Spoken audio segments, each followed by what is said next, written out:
Welcome back to the Wolves of K Street podcast. Today we're talking about Tommy Boggs, who Luke and I wrote about as the first lobbyist of the modern era. Luke, you want to set the stage?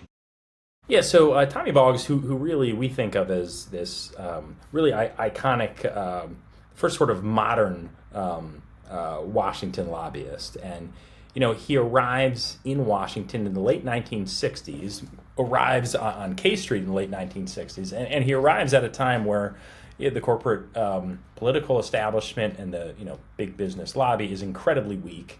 They're unable to stop the tide of social regulation that's coming from, or forgive me, business regulation that's coming from the unions, consumer groups, and the business lobby at that time is incredibly disjointed and really powerless and just sort of unclear about how to fight back. And Tommy's arrival on K Street is a landmark moment where businesses really start to turn the tide here and generate this sort of revolution of corporate power, which just is incredibly influential on not only Washington but the economy that we created.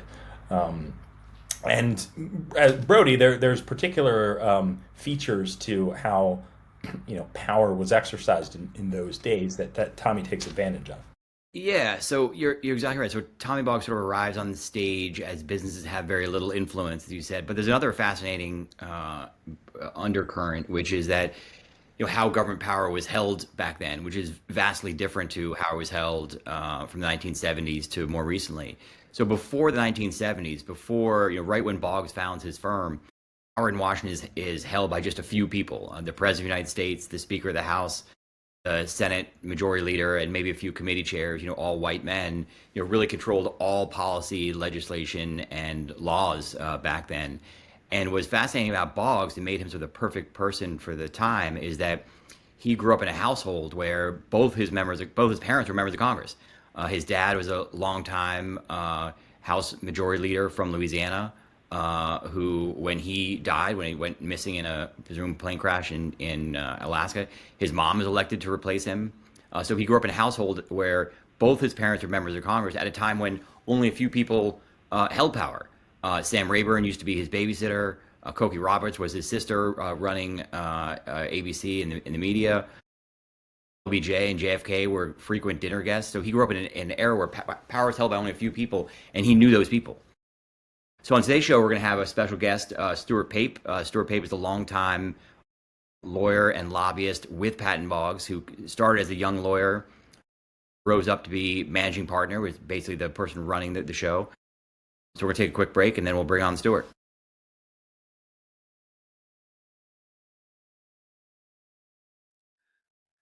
Welcome back to the show. We're here with Stuart Pape. Stuart, you're a UVA guy. Tell us how you came to DC. I am a UVA guy. I grew up in New Jersey, wound up going to the University of Virginia undergrad and stayed for law school. Once you've been to UVA as a student, why in the heck would you ever want to leave? I was introduced to a professor first year in law school, who, among other things, taught a food and drug law seminar. And so after I graduated law school and I clerked for a year, I wound up going to the general counsel's office at FDA. I spent 4 years there. 1 year as Don Kennedy's executive assistant when he was commissioner. And then when he went back to Stanford to become provost and ultimately president of Stanford, he invited me to join him, and I was tempted. I went out to Palo Alto and thought about it, but decided, I don't know, I was an East Coast guy and not an academic. And so I stayed, helped the new commissioner get settled, and then decided Don was a hands-on commissioner. The fellow who succeeded Don Kennedy was sort of the polar opposite, also from California, but sort of hands-off, laid back. And so once I got him settled, I decided it was time to leave. And I asked Peter Hutt, who had been one of the chief counsels I had worked with and who had gone back to Covington and Burling, if anybody was looking for to start a food and drug practice, because I did not want to go somewhere where I would be the 15th food and drug lawyer in a long litany of food and drug lawyers. And Peter said, yeah, I think Jim Patton at Patton Boggs has been looking for one. Let me call him and see. And turned out he was. I went and interviewed Jim Patton, which was an experience, and got hired, built a food and drug practice, and then ultimately became managing partner until they commuted my sentence. And how Stuart, did do you you first remind me? meet? Yeah, that was going to be my question. Do you recall your first meeting with Tommy Boggs, and what year was that? Well, I joined the firm in 1980, Okay. and I think I interviewed Tom. I mean, Patton. When I joined the firm, I was the 45th lawyer. Okay. And at a time, it was a time when you knew everybody in the firm, and you basically knew what everybody was doing. So I met Tom in that entry to the firm process, but I think my first real interaction with Tom was about in the middle of 1980. I got retained by a client on a sort of project, a major project that involved amending the Federal Food, Drug, and Cosmetic Act. And I had figured out the substance, but I needed help, obviously, with the politics and the lobbying. And so I went to Tom's assistant, and this was a very complicated issue. So I went to her and said, "Can I get some time with Mr. Boggs?" And she said, "Sure, I have." In my mind, I'm thinking, I need 30, 45 minutes. So she says to me, "I can get you 10 minutes tomorrow." Okay. And so I kind of looked at her. I don't remember whether I said that's not enough time, or whether I was smart enough to just say, if you can get 10 minutes, you take it. And so I did. So the next day I showed up. I don't know. I was so nervous. I probably showed up 45 minutes early just to be sure I wasn't late for meeting with Tom. And I had spent all that time, intervening time, trying to figure out how in the world am I going to communicate this incredibly complex set of issues to this person and leave time for him to give me some political advice on how to do this. So finally we come in. Tom is sort of chit-chatting. I'm kind of almost looking at my watch saying, geez, he's using up some of my precious 10 minutes with, idle chit-chat. And so finally he says something, "Well, you obviously have something on your mind. What's up?" So I launch into this thing, and I would say 90 seconds in, he asks the most perceptive question. So one thing that people, if you didn't really know Tom or you only knew him by reputation, he was a brilliant lawyer. Okay.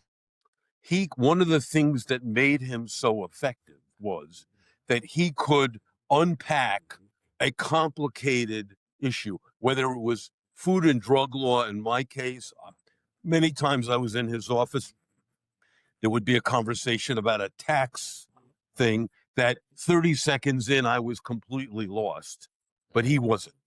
So he had the ability to understand in a very nuanced way complex matters of law, and then integrate them into his intimate understanding and knowledge of how Congress works and how policy gets made. So let's roll back a little bit.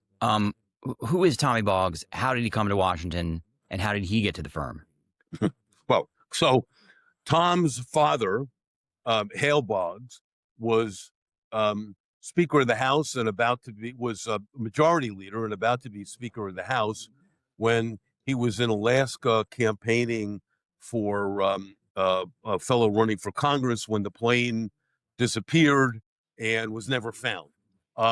So Tom grew up in a family with a senior, where his father was a senior member of Congress, and the Boggs family are from Louisiana, and so they grew up with that Louisiana. All you can think of about Louisiana.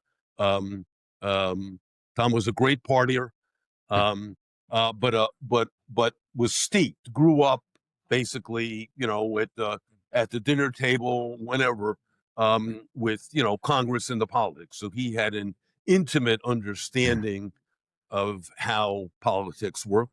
We had a line. We had a line in our book that at some point when the Boggs would go out to dinner or go to parties and they needed a babysitter, they would get Sam Rayburn, the former longtime House Speaker of the House, because that's how close Right. they were. And JFK would come over for dinner, and Right. LBJ was at their house many times. LBJ, I Yes. think, was at Cokie Roberts' wedding. I mean, Boggs is sort of the ultimate insider back then. Yes. So he from the earliest age, therefore, he was comfortable interacting with people that would make lots of the rest of us completely nervous. Yeah. That was not Tom. And Stuart, can I ask you this? First of all, his father's death, right? That was the biggest news story in America at that Yep. time. And I remember during our reporting, I forget who, but like somebody let me into his office, which had not been touched since his passing, at least when I was there. And he had over one of his doors, he had a picture of the glacier, which I believe was renamed after his father, in Alaska. Right. Can you talk a little bit about sort of, their relationship, and how, to the extent that you could tell that his passing sort of influenced or affected Well, Boggs? yeah. Look, I got to know Tom's mom Mhm. reasonably well, because she succeeded her husband Right. in that seat, and when you joined the firm where Tom was one of the named partners, Jim Patton's no shrinking violet by any Right. stretch of the imagination. But in those days, as the 45th, 50th lawyer in the firm, it was Tom's family, if you will. Okay. And so you got to meet Lindy and Cokie and in the whole crowd. I remember one day we were I don't remember who it was at a funeral, and we're leaving, and Tom grabs me and says, "Stuart, can you get my mom back to the Hill?" Sure. I ran over and grabbed Lindy, and she knew me. It wasn't like Right. he was sending some stranger. So, it was it was a close family. Mhm. One of um, Tom's two sons, Hale and Douglas, are both lawyers. Hale's out in California, but Douglas was a partner at Patton Boggs for many years. I recruited Douglas to the firm when I was managing partner, and that was tricky because I wanted to make clear to Tom that we weren't recruiting Douglas because he was Tom's son. We were recruiting Douglas because he was a darn good lawyer, and we thought he filled the need. And I said, I just want to make sure you're okay with this. And it took him a while to decide he was okay, but so. What was Boggs like as a person? What was he like to hang out with? Well, you like to hunt, you like to smoke cigars, smoked them in the office, the firm had to put special ventilation in his office really? to get the cigar smoke out of there. Tom liked to eat. Tom was a great storyteller. Tom could get along with everybody. And going, you've been there long enough. You had lunch or dinner sometimes on the same day at the Palm on 19th Street. You might be sitting on a table with Tom's picture on the wall, drawing on the wall right above you. He would walk in and half the room would, hey Tommy. That was the kind of guy he was. Yeah. Mhm. He was easy to get to know and easy to get along with. I mean, one of the most gregarious people on the face of the planet ever. Stuart, can I ask you, one of the innovations that Patton Boggs pioneered was the lawyer-lobbyist model Yeah. of firms. Can you talk a little bit about that, right? And why it was, what made that so effective and novel at the time? Right. So that absolutely is an innovation that Tom and Jim Patton foresaw. And, Tom, when he decided to go into private practice, probably could have gotten hired by any firm in Washington. Right. His father was a prominent public official. Tom was a well-credentialed lawyer, all those kinds of things. There were a number of other firms that made him offers, but he settled on hooking up his star with Jim Patton, who'd been an international lawyer, practiced international law at Covington and Burling. Jim had been in Southeast Asia in the mid 60s, early 60s, late 50s, early 60s, by most accounts, most likely with the CIA.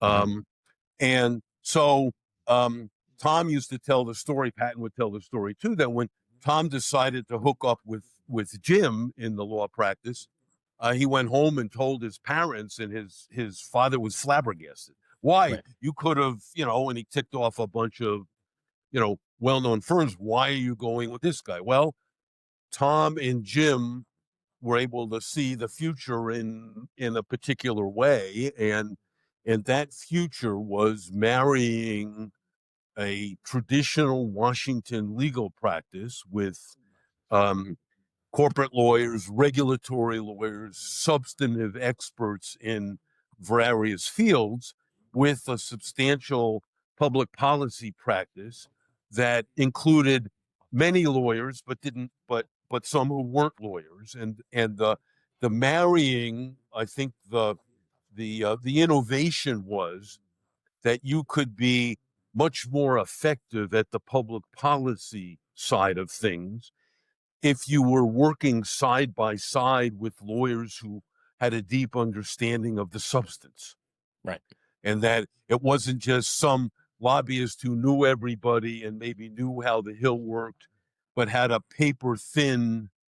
We used to joke sometimes that there were lobbyists when the traditional document when you're lobbying is called a one pager. It's not always one page, but it's intended to be a short statement of what the issue is and what your position is and why someone should support your position. Well, you'd run across lobbyists who didn't know anything more than was on the one pager.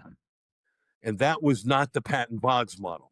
So we wanted it so that the lobbyists were working closely with the substantive experts. And so there really wouldn't be a question that someone could ask you that you wouldn't have a good understanding of how to answer substantively, because you had integrated those things. And now, of course, fast forward to where we are now, virtually every firm in Washington has a public policy practice. But it was interesting. When I was managing partner, there was a law practice management group at George Washington University, and we used to get together, 4-6 times a year for breakfast. And, we would share discussion about issues we were all grappling with in the management of firms. I would often get asked by other managing partners, why was the public policy practice, how did you integrate the public policy practice in Patton Boggs? Because they would say, I'm struggling with that. And I would say, look, because it's been part of the fabric essentially from the beginning. And so you would get at Patton Boggs corporate lawyers who would be grappling with a problem and would instinctively think that there might be a public policy solution. You might have a litigator who would say, is there some way that I can influence the outcome of this litigation through the Congress?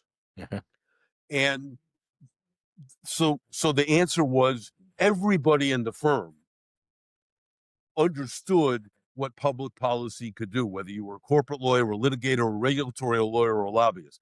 Right. At other firms where they just sort of bolted on a public policy practice, you don't get that. It Right. would seem like an appendage. You didn't really understand what those public policy people did, and so your corporate lawyers wouldn't ever think of, hey, the SEC is giving my client a hard time. Is there a way I can bank shot maybe an inquiry from a member of Congress to the SEC that'll get him to back off? But that was, that happened a dozen times a day at Patton Boggs. Yeah. Yeah. Can you also talk Stuart, about? okay. Can you also talk about how Boggs was so influential on a member-to-member basis? I think you told me one time that he would make the argument for his client and why the lawmaker should support his issue, and then also the argument against, to sort of show the lawmaker that he was sort of being fair and showing both sides. Yeah, yes, that was a particular skill, that Tom had. He could communicate with a member in a way that made the member understand that Tom didn't perceive whatever position he was advocating for as necessarily an easy position for the member to adopt. And one of the things I think I learned, Patton Boggs, is one of the greatest skill you can have practicing law in Washington is having an intimate understanding of what your opponent's position is, what the arguments are in favor of the opponent's position, and why a person in a position of influence might be grappling with some of those nuances in position. And Tom had a particular skill at communicating that to a member and making the member comfortable with where Tom wanted them to go.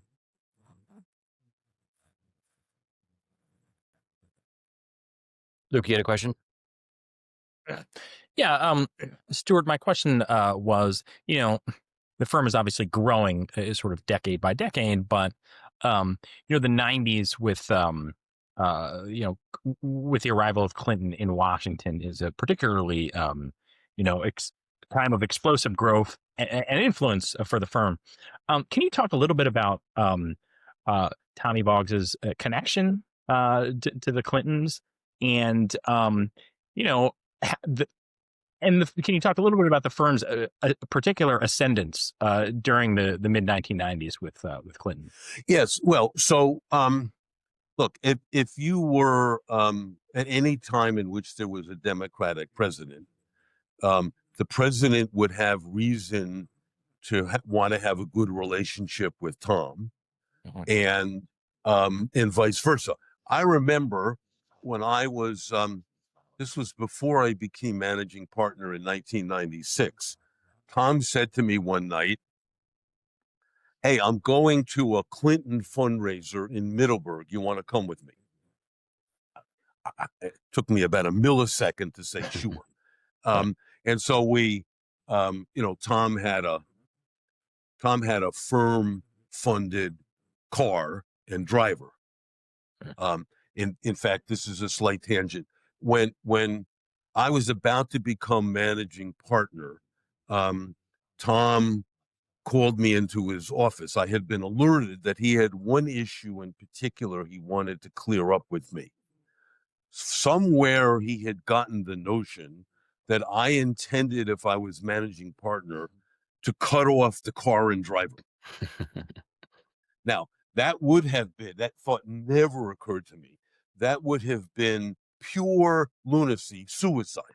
But anyway, he called me in and, had this sort of look. Tom had a particular look on his face when he was going to ask you, was annoyed and was going to ask you a question that reflected his annoyance. So the second I walked in, I could see something was bugging him. And he said, I got to understand this. I think you're the right person to be the managing partner, but, and I looked at him and I laughed and said, "Tom, how long have you known me now? Is inconceivable to me that I would be that idiotic." Anyway, so the driver takes us out to Middleburg. I don't remember, whose estate it was. And we go to this fundraiser and it's dark and whatever. And Clinton gives one of those Clinton speeches he gave when he was running. And so afterward, we get up and Tom grabs me and says, come on. Well, the next thing you know, I'm standing right next to Bill Clinton, literally right next to Bill Clinton. Huh. And he and Tom have their arms around each other. And I'm kind of, third man out. But Tom was very good in these things. He said, I want to introduce you to one of my partners and so forth and so on. They had a very close relationship. I think both being Southerners, I Right. think that's an important part of Tom's story.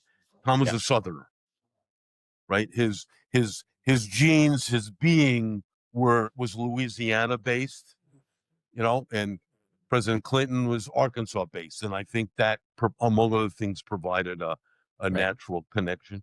But And- but to your question, Luke, so as the firm gets in the 90s, things were happening in the law firm world generally. Firms were getting markedly bigger, Okay.